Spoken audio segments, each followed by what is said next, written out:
Okay lang po. So, si ma'am ay galing pa ng Pasig City.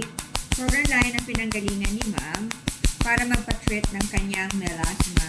So, kung mapapansin ninyo, ang pekas ni ma'am ay natatakpan na ang buong mukha niya. So, ang severity ng kanyang pekas is severe and very severe na. So, hindi siya mild, hindi siya moderate, kundi severe and very severe.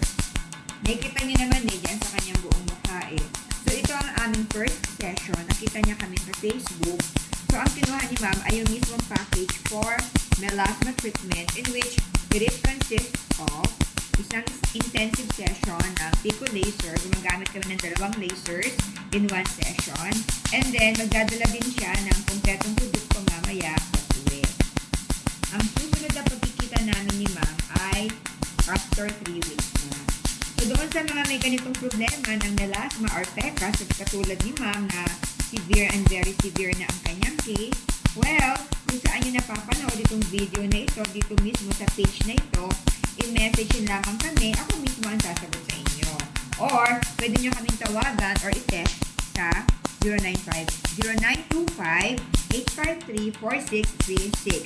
Ang location namin ay sa Novaliches Bayan, Quezon City. Hindi kami malayo. Kung si ma'am nga ay galing pa ng Pasig City pero talagang pinisita niya kami. So, ano paano guys? Magkapaalam na kami. Bye!